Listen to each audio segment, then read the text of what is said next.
بسم اللہ الرحمن الرحیم۔ السلام علیکم ورحمۃ اللہ وبرکاتہ۔ عزیز طلباء، اسلامیات اختیاری کے مضمون کے ساتھ BA2 کی کلاس کے اندر آپ لوگوں کی خدمت میں حاضر ہوں۔ آج پڑھیں گے ہم حدیث نمبر 28 اور حدیث نمبر 29۔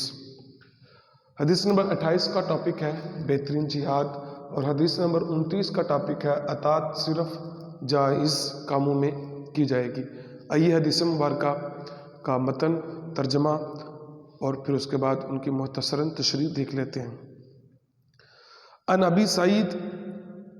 ابو سعید رضی اللہ تعالی عنہ سے روایت ہے، قال کہا، قال رسول اللہ صلی اللہ علیہ وآلہ وسلم کہ رسول اللہ صلی اللہ علیہ وآلہ وسلم نے فرمایا، افضل الجہاد، افضل ترین جہاد یہ ہے، من قال، جس نے کہا، کلمۃ حق، حق کا کلمہ، سچی بات، عند سلطان جابر، سلطان ظالم کے پاس۔ حضور علیہ الصلوۃ نے فرمایا بہترین جہاد یہ ہے کہ حق بات جابر، ظالم، سلطان کے سامنے کہی جائے۔ سچ جہاں پر بھی بولا جائے وہ بندے کو ہدایت کی طرف لے کر جاتا ہے۔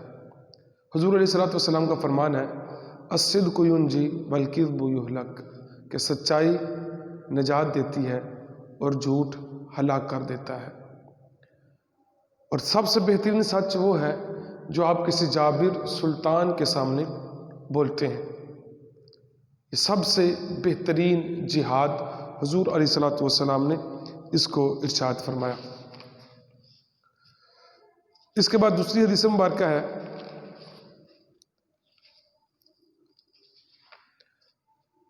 ان ابن عمر رضی اللہ تعالیٰ عنہ سے روایت ہے، قال کہا، قال رسول اللہ صلی اللہ علیہ وآلہ وسلم کہ رسول اللہ صلی اللہ علیہ وآلہ وسلم نے فرمایا، السمع، بات کا سننا، والطاعت، اور اطاعت کرنا، علی المرء، آدمی پر، المسلم، مسلمان، یعنی کہ علی المرء المسلم، مسلمان آدمی پر، فی میں ما جو، احبا، چاہا اس نے، وکریہا، اور کراہت کی اس نے، یعنی ناپسند کیا، ما لم یؤمر، جب تک نہ حکم دیا گیا اس کو، بمعصیت، نافرمانی کا، فاذا امر، پس جب اسے حکم دیا گیا، بمعصیت، نافرمانی کا، فلا سمع، پس نہیں ہے سننا، ولا طاعہ، اور نہ ہی اطاعت ہے۔ حضور صلی اللہ علیہ وسلم نے فرمایا کہ مسلمان پر سننا اور اطاعت کرنا لازم ہے، چاہے اسے پسند ہو یا نہ پسند ہو، جب تک اسے اللہ کی نافرمانی کا حکم نہ دیا جائے، اور جب اسے اللہ کی نافرمانی کا حکم دیا جائے تو پھر اس پر نہ سننا لازم ہے، نہ اطاعت کرنا لازم ہے۔ اللہ رب العزت قرآن حکیم کے اندر ارشاد فرماتا ہے، اطیعوا اللہ و اطیعوا الرسول و اولی الامر منکم، اللہ کی اطاعت کرو اور اس کے رسول کی اطاعت کرو، اور جو تم میں سے اولی الامر ہیں ان کی اطاعت کرو، حکمران جو ہیں ان کی کرو۔ حکمران کی اطاعت اس وقت تک کی جائے گی جب تک وہ آپ کو اللہ اور اللہ کے رسول کے رستے پر چلنے کا کہے گا۔ اگر اللہ اور اللہ کے رسول کے ساتھ نافرمانی کی طرف لے کر جائے تو پھر اس کی بات کو نہیں مانا جائے گا۔ اس حدیث مبارکہ سے اطاعت امیر کی اہمیت اجاگر ہوتی ہے کہ امیر کی اطاعت ہر حالت میں کی جائے گی۔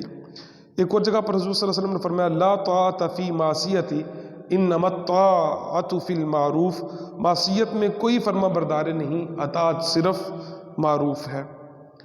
عزیز طلباء، یہ تھا آج کا ہمارا ٹاپک، اس کو یاد کر کے اس کی تشریح کو لکھیے گا۔ اللہ رب العزت ہم سب کامیاب و ناصر ہو۔ السلام علیکم ورحمۃ اللہ وبرکاتہ۔